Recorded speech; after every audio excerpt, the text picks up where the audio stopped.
Now, another big selling point with this device is that it is a 4G device. You can see on the back here, it uses Verizon's LTE network. And I have been very, very impressed with the speeds I've gotten with their 4G network. Now, keep in mind that, data speeds, it's really going to depend on coverage in your area. I happen to be smack dab in the middle of great 4G coverage, so I got great speeds, but this is going to vary depending on coverage in your area, and really even just the spot that you're standing in, it could be different.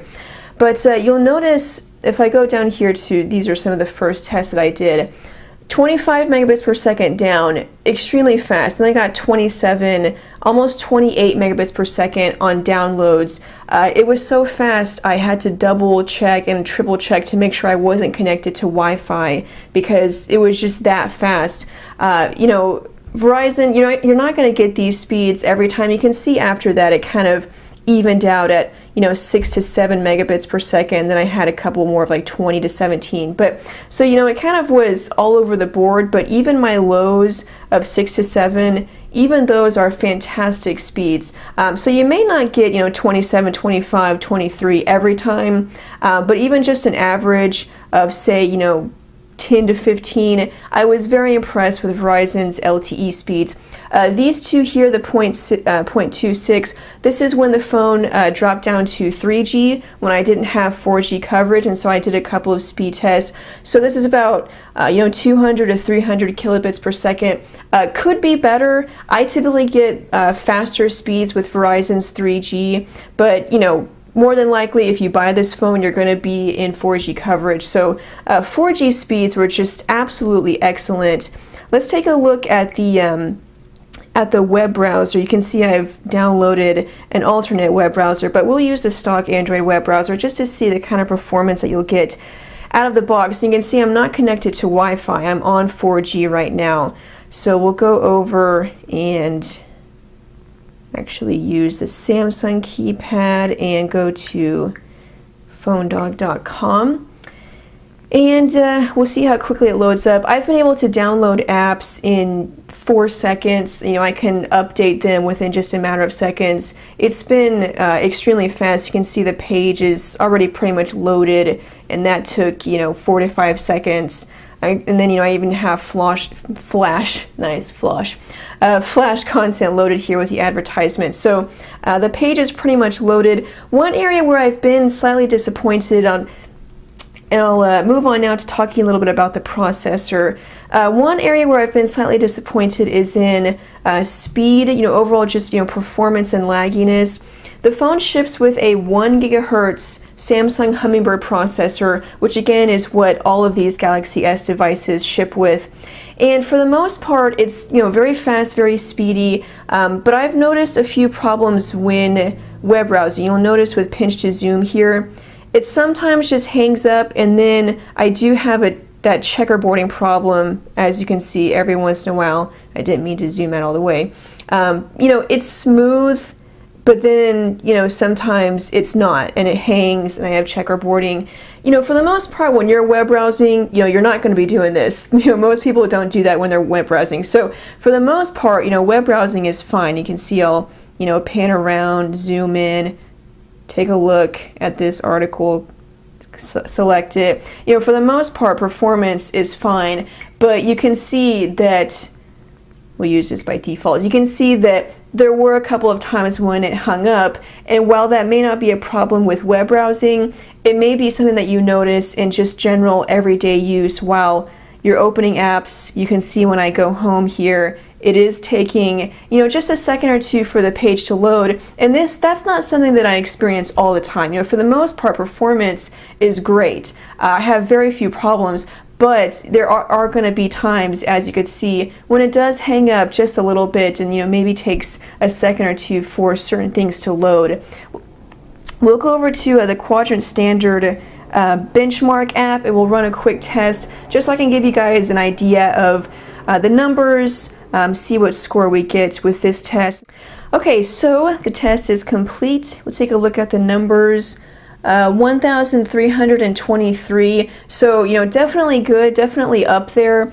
But, you know, again, it's definitely not the best on the market. While you will have smooth performance, you know, probably 80 to 90% of the time. That score, you know, it once was you know, the super phone on the market, but now it's kind of, you know, that processor is getting a little bit outdated, but, you know, like I said, for the most part, performance has been pretty good. One more thing that I forgot to mention when talking about data, the phone can actually act as a mobile hotspot. You can see I have the app here on the home screen. The phone can act as a mobile hotspot for up to 8 devices. So, you know, especially when you have a 4G device and when you're getting those quick, you know, super fast speeds that I was talking about, that's definitely a nice feature to have. Now we'll take a look at the camera. I showed you the camera before. It has a 5 megapixel camera, autofocus, and also has an LED flash, 2x digital zoom, and then it also has a front-facing camera. This is a 1.3 megapixel front-facing camera, so if you like doing a lot of video chatting, you can use that. I've uploaded an HD video sample to PhoneDog's YouTube channel. You can also see that on PhoneDog.com. So you kind of get an idea of the HD video quality with the Stratosphere. It was pretty good. You know, you can take a look at that sample. We'll talk about the pictures here. Since I already have that video uploaded, we'll move on to just, you know, still pictures. Overall, I've been pretty impressed. And again, here you're going to be able to see that the Super AMOLED display, just, you know, how good it makes graphics look.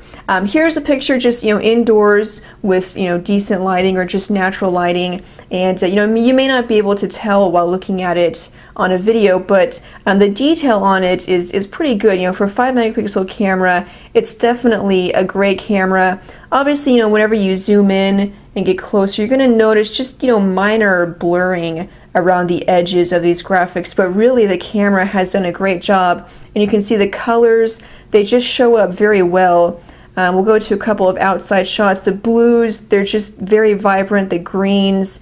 And then going over to this picture, you can just see the detail on the leaves of the tree. It's a great camera, and, you know, again, I can't say enough, that Super AMOLED display is just beautiful. Overall, I've been very impressed with the camera. You know, again, you know, if you zoom in, you're going to notice the detail isn't perfect, and I say that because, you know, there are other other smartphones on the market with, you know, cameras where, you know, when you do zoom in, it's just amazing the detail you can get. So it's a great 5 megapixel camera. I've been very impressed with it. The colors show up well, the detail on it is good.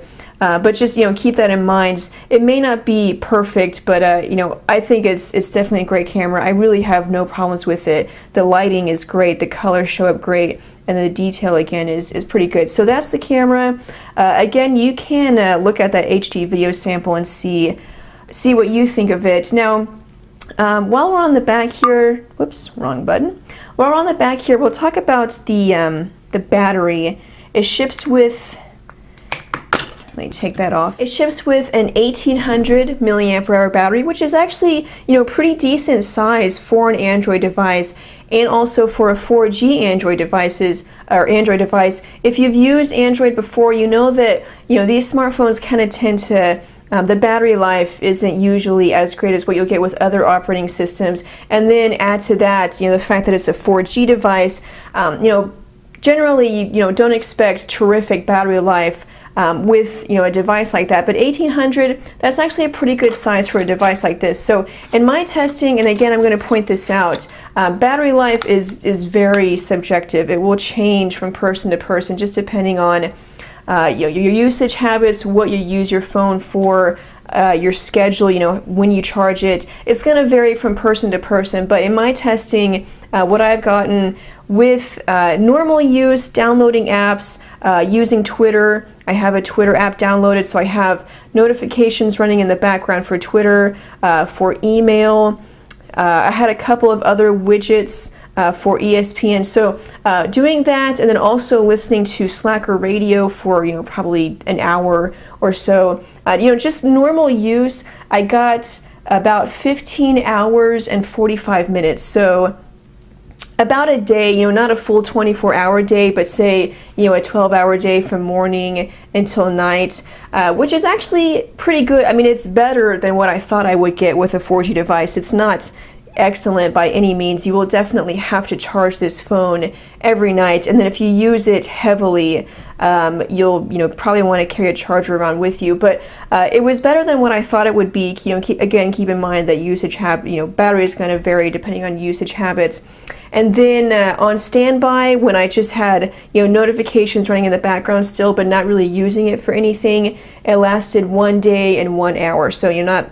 Still you're going to have to charge it every night, but those are the numbers that I've gotten with the battery life, which is pretty good, and it's kind of, having an 1800 milliamp hour battery, that's a good size, and so I think you should be able to get to the evening with it, and then you will have to charge it every night.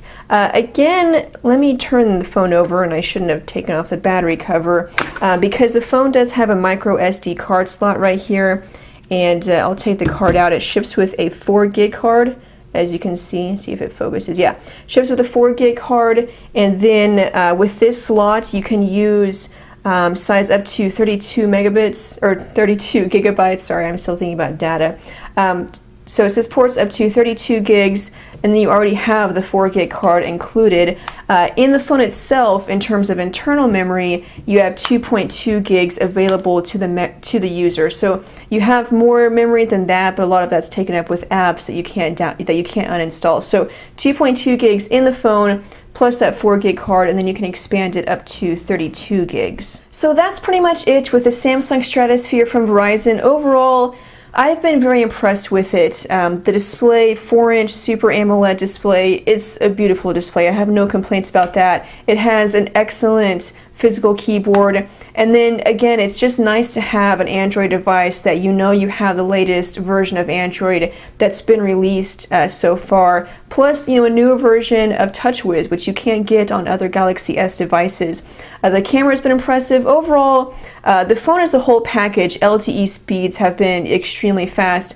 I do want to just point out again, of what I talked about, that the processor, there is some choppiness just, every so often, which you saw in the review, where it's not perfect, in web browsing or just loading apps. Like I said, 80 to 90% of the time, it's smooth and excellent with no problems, but just keep that in mind. But really, that's no reason to not get the device. I would definitely recommend it. There are other devices on Verizon that have, dual core processor and, a larger display. Is it worth it to, jump up to that, or is the Stratosphere fine? I think the Stratosphere is a perfectly fine device. Definitely if you want a physical keyboard, it's one of your best options. However, if you have the extra money, obviously it would be an improvement to have a dual core processor, but if it's not in your price range, if the Stratosphere is all that's in your price range, I would definitely recommend it. So check it out at Verizon Wireless. I'll be posting my full written review on PhoneDog, so I'll have a couple of more details that I maybe didn't have time to cover in the video review. So you can check that out. If you have any questions about the Stratosphere or any other device that I've covered, you can send me a message on Twitter. My screen name is It's My Job to Know. I try to answer as many questions as I can, even though I can't get to all of them. But this is the Samsung Stratosphere. Check it out. Thanks guys for watching this video. I'm Sydney from PhoneDog.com, and I'll see you guys later. Bye.